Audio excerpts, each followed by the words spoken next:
আসসালামু আলাইকুম। আশা করি আপনারা সকলেই ভালো আছেন।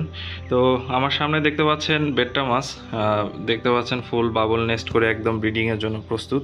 তো আজকের ভিডিও টপিক হচ্ছে বেট্টা মাছ কিভাবে আমরা ব্রিড করাবো, এটা নিয়ে A to Z আলোচনা এবং আপনাদেরকে প্র্যাকটিক্যালি দেখাবো বেট্টা মাছ কিভাবে ব্রিড করতে হয় এবং এগুলোর পরিচর্যা কিভাবে করতে হয় বাচ্চাদের। A to Z আজকের এই ভিডিওতে আপনারা ইনশাল্লাহ দেখতে পাবেন। তো চলুন কথা না বাড়িয়ে ভিডিও শুরু করা যাক। আর ভিডিও শুরু করার পূর্বে সবার কাছে একটা অনুরোধ থাকবে, আপনারা দয়া করে আমার চ্যানেলটা সাবস্ক্রাইব করে আমাকে সাপোর্ট দিবেন। ইনশাআল্লাহ আগামীতে আপনাদের জন্য সুন্দর সুন্দর ভিডিও নিয়ে আপনাদের সামনে উপস্থিত হতে পারি, এই বিষয়ে সহযোগিতা করবেন। তো বেটটা ব্রিডিংয়ের জন্য আপনাদেরকে সর্বপ্রথম যে জিনিসটা খেয়াল রাখতে হবে, আপনাদের মেল এবং ফিমেল দুইটাই রেডি আছে কিনা। তো মেল ফিমেল রেডি ব্রিডিংয়ের জন্য প্রস্তুত কিনা এটা বোঝার উপায় হচ্ছে, দেখতে পাচ্ছেন এটা হচ্ছে আমার সামনে যেটা দেখতে পাচ্ছেন এটা হচ্ছে একটা ফিমেল। তো ফিমেলটা বাবল নেস্ট করে প্রস্তুত। এই পাশের যে ফিমেলটা আছে এটার পেটে দেখতে পাচ্ছেন সম্পূর্ণ ডিম দিয়ে ফুল লোডেড হয়ে আছে এবং বাবল নেস্ট করে প্রস্তুত হয়ে আছে ব্রিডিংয়ের জন্য। মেল ব্রিডিংয়ের জন্য প্রস্তুত আছে কিনা এটা বোঝার উপায় হচ্ছে মেলটা ঠিক এরকম বাবল নেস্ট করে ভরে ফেলবে পুরোটা। তো তাহলে আপনারা বুঝতে পারবেন মেল ফিমেল পুরোটাই আর কি বা ব্রিডিংয়ের জন্য প্রপার প্রিপারেশন নিয়ে বসে আছে। তো ইনশাল্লাহ এদেরকে ব্রিডিংয়ে দিলে এখন অতি দ্রুতই আর কি ব্রিডিংয়ের জন্য রেডি হয়ে যাবে। তো চলুন এবার ব্রিডিং প্রসেস কিভাবে আমরা সেট আপ করবো এটা আপনাদেরকে ডিটেলস ভালোভাবে দেখাবো। ব্রিডিংয়ের জন্য পারফেক্ট ট্যাঙ্ক সাইজ হচ্ছে 10 ইঞ্চি বাই 10 ইঞ্চি। তো আপনাদের যাদের কাছে ব্রিডিংয়ের জন্য প্লাস্টিকের পট সংগ্রহ করতে পারবেন বা প্লাস্টিকের পট যাদের কাছে আছে তারা প্লাস্টিকের পটে করতে পারেন। আমি দেখতে পাচ্ছেন হচ্ছে একটা বড় ককশিট, এটা আমার ককশিটেও কিছু পানি রাখছি এবং ট্যাঙ্কে পানি রাখছি। মূলত আমার উদ্দেশ্য হচ্ছে যেহেতু বেট্টা মাছ অনেকগুলো বেবি দেয় এবং বেবির সাইজ অনেক ছোট, যার কারণে আমি আর কি এই ট্যাঙ্কের মধ্যেই আপনার হচ্ছে বেডটা ব্রিড করাবো এবং পরবর্তীতে বাচ্চাগুলো এখানে রিলিজ করে দেবো যাতে বাচ্চাগুলো পরবর্তীতে ধরতে আমার সমস্যা না হয়। ঠিক এই জন্যই আর কি এই প্রসেসটা করা। তো আপনারা চাইলে এভাবেও করতে পারেন অথবা যে কোনো একটা জায়গায় সেপারেট করে আপনার হচ্ছে প্লাস্টিকের পট অথবা এরকম একটি aquarium 10 inch by 5 inch size বা 10 ইঞ্চি বাই 10 ইঞ্চি সাইজ আপনার অ্যাকোরিয়াম দিয়ে আর কি ব্রিড করাতে পারেন। তো পানির উচ্চতা আপনারা রাখবেন হচ্ছে সর্বোচ্চ 5 ইঞ্চি এবং পানির পরিমাপ হইতে হবে হচ্ছে সবথেকে ভালো হয় 10 লিটার। আপনার 7 থেকে 10 লিটার হইলে এর মধ্যেই আর কি মাঝামাঝিতে রাখবেন, এর বেশি অথবা কম করার প্রয়োজন নেই। এর মাঝামাঝি রাখলে আর কি বেডটা ভালো পরিমাণে ব্রিড করে। তো বেডটা ব্রিডের জন্য আরেকটা জিনিস আমাদের জন্য অত্যন্ত জরুরি, সেটা হচ্ছে কাঠবাদাম পাতা। আমার হাতে দেখতে পাচ্ছেন এটা হচ্ছে কাঠবাদাম পাতা।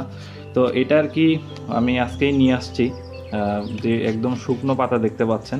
তো এটা আর কি কেউ ডিরেক্ট আপনারা এভাবে নিয়ে আসার সঙ্গে সঙ্গে এরকম করে ট্যাঙ্কে দিবেন না বা পানিতে দিবেন না, কারণ এটা যেহেতু শুকনো পাতা গাছের নিচে পড়েছিল, এটাতে অনেক ধরনের ব্যাকটেরিয়া থাকে যেটা মাছকে পরবর্তীতে ফাঙ্গাসে অ্যাটাক বা ইন্টারনাল প্যারাসাইট বা বিভিন্ন ধরনের সমস্যা ক্রিয়েট করতে পারে। তো আপনাদের প্রয়োজন এটা হচ্ছে মিথিলিন ব্লু অথবা হচ্ছে আপনার হালকা গরম পানি দিয়ে আর কি ওয়াশ করে নেওয়া। তো চলুন এটা কিভাবে ওয়াশ করব আমি দেখাচ্ছি। আমার কাছে মিথিলিন ব্লু যেহেতু আছে আমি এটা মিথিলিন ব্লু দিয়ে ভালোভাবে ওয়াশ করে নিব। তো কাঠবাদাম পাতা ওয়াশ করার জন্য দেখতে পাচ্ছেন আমার এর আগে নেওয়া ছিল এটা ডক্টর অ্যাকুয়া। মিথিলিন ব্লুটার খুবই ভালো কার্যকারী ক্ষমতা আছে, তো এটাই আমি ব্যবহার করতেছি। এটার রেজাল্টও খুব ভালো। এটা দিয়ে আমি আর কি ওয়াশ করব কাঠবাদাম পাতা। দেখতে পাচ্ছেন মিথিলিন ব্লু আমার গুলে নেওয়া কমপ্লিট। তো এবার আমি পাতাটা ভালোভাবে ওয়াশ করব। তো ওয়াশ করার জন্য আপনারা এই পাতাটা পানির ভিতরে দিয়ে ভালোভাবে এটা কচলায় ধুয়ে নেবেন, যাতে করে সকল ব্যাকটেরিয়া এবং ময়লাগুলো এখান থেকে সরে যায়।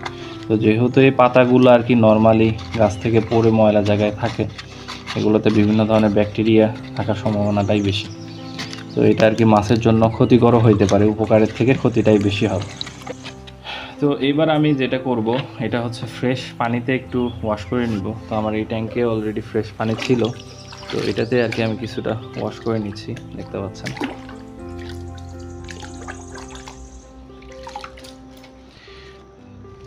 তো এবার এটা কমপ্লিট ওয়াশ করা। তো আপনারা মেলটা দেখতে পাচ্ছেন পুরোপুরিভাবে রেডি হয়ে আছে ব্রিডের জন্য। তো আমি এই মেলটাই নিব ব্রিডের জন্য।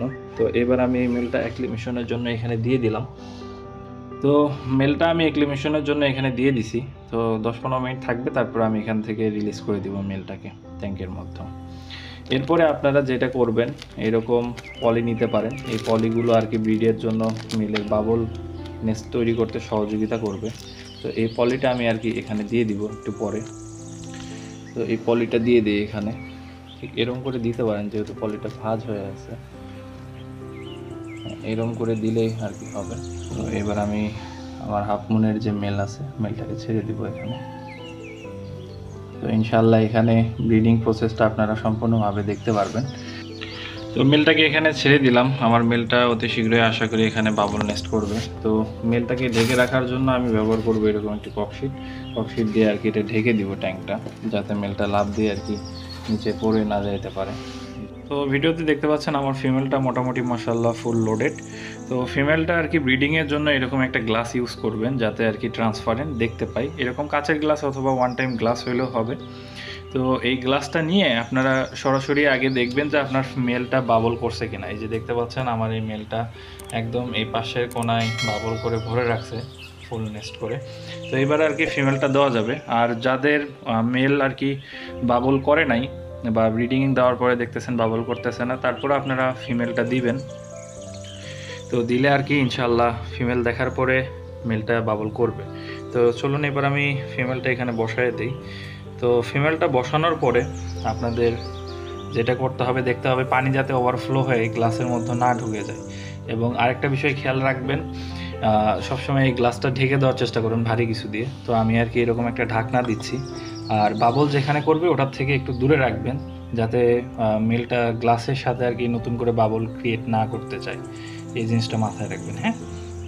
তারপরে আপনারা ওয়েট করবেন আপনার 12 ঘন্টা থেকে 24 ঘন্টা, এরকম মোটামুটি ওয়েট করলে হয়। তো ট্যাঙ্কটা পুরোপুরিভাবে ভালোভাবে এরকম করে ঢেকে দিবেন চারিপাশে। আমি উপরের এইদিকে ককশিট দিয়েও ঢেকে দিব যাতে করে আর কি প্রবলেম না হয়, কোনো প্রকার শব্দ বা আওয়াজ যাতে না পায়, এরা যাতে ভয় না পায়। আর বেডটা ফিশ সবসময় আর কি ভয়টা বেশি পায়, যার কারণে আপনার হচ্ছে অনেক সময় ডিম দিলেও এরা সরাসরি খেয়ে ফেলবে। এই জিনিসটা সবসময় আপনারা মাথায় রাখবেন।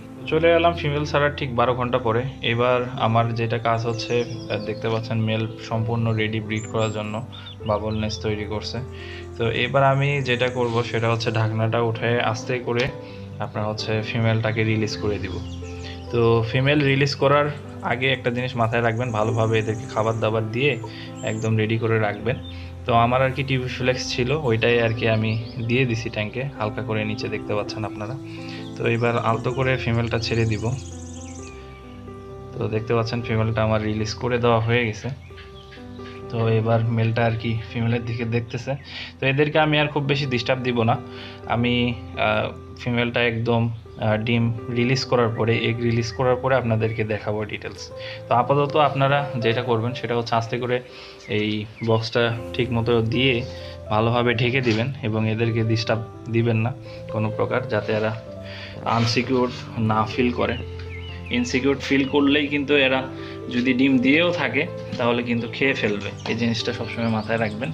তো আমি আর কি ককশিট দিয়ে সুন্দরভাবে ট্যাঙ্কগুলো চারিপাশে ঢেকে দিব এবং হালকা যাতে একটু করে আলো ভিতরে প্রবেশ করে সেই জন্য আর কি ঠিক এতটুকু ফাঁকা রাখবো যাতে কোনো প্রকার আওয়াজও না যায়, হ্যাঁ। আপনারা চেষ্টা করবেন ককশিটের মধ্যে এরকম ব্রিডিং বক্স বসায় আর কি ব্রিড করানো, তাহলে আর কি কোনো প্রকার আলো ভিতরে যাবে না, তার ফলে মাছটাও ভয় পাবে না। তো চলুন এবার ফিরতেছি হচ্ছে ডিম দেওয়ার পরে আপনাদেরকে আমি ভিডিওটা দেখাবো ইনশাল্লাহ। তো ফাইনালি আমার মাছ এগ রিলিজ করছে আলহামদুলিল্লাহ। তো আমার মেলটা দেখতে পাচ্ছেন একদম প্রপার ফিটেড আছে সব দিক থেকে, এ পাশে ফিমেলটা বসে আছে। তো ফিমেলের পেটে আরেকটু ডিম থাকতে পারে, তো যাই হোক তারপর আমি শর্টকাটে দেখাচ্ছি আপনাদেরকে দেখানোর উদ্দেশ্যে। তো আলহামদুলিল্লাহ সর্বশেষ ফার্স্ট এটা আমার হচ্ছে ব্রিডিং, সবগুলো মাছই মোটামুটি ডিম দিচ্ছে। তো মেলটা দেখতে পাচ্ছেন এখনও খুব অ্যাগ্রেসিভ ভাবেই আছে, মূলত আরও ডিম হয়তো দিবে। তো যাই হোক এভাবে ভিডিও করাটা যদিও ঠিক না, এদের ব্রিডিংয়ের সময় মোটেও ডিস্টার্ব আপনারা কখনোই দিবেন না এইভাবে টর্চ লাইট অন করে। আমি শুধুমাত্র আপনাদের দেখানোর উদ্দেশ্যে আর কি এটা করলাম। তো আপনারা চাইলে এরকম ভাবে ব্রিডিং প্রসেসটা চালু করতে পারেন। আমি কিন্তু পরবর্তীতে এখানে হিটার চালু করে দিছি, তো পানিটা অত্যাধিক ঠান্ডা ছিল যার কারণে হিটার দিছি যাতে ব্রিডিংটা কমফোর্টলিভাবে মাছ করতে পারে। এবং খাবার হিসেবে আমি আমার টিভি ফ্লেক্স এক দোলা দিয়ে দিছিলাম, এগুলো মোটামুটি খেয়ে ফেলছে। তো আমি কিছুক্ষণ পরে ফিমেলটা উঠাই নিব এখান থেকে, কারণ ফিমেলটার মোটামুটি ডিম দেওয়া কমপ্লিট। এখন মেলটা আসলে ডিমটা পাহারা দিচ্ছে। তো ভালো থাকবেন সবাই। নেক্সট আপডেট এদের বাচ্চা কতটুকু বড় হচ্ছে এবং কি খাবার ইউজ করতেছি বেটার বাচ্চার জন্য, তো এগুলো আপনারা দেখতে পারবেন। তো সবাই আমার জন্য দোয়া রাখবেন, চ্যানেলটা সাবস্ক্রাইব করে আমার পাশে থাকবেন। ধন্যবাদ সবাইকে। আসসালামু আলাইকুম।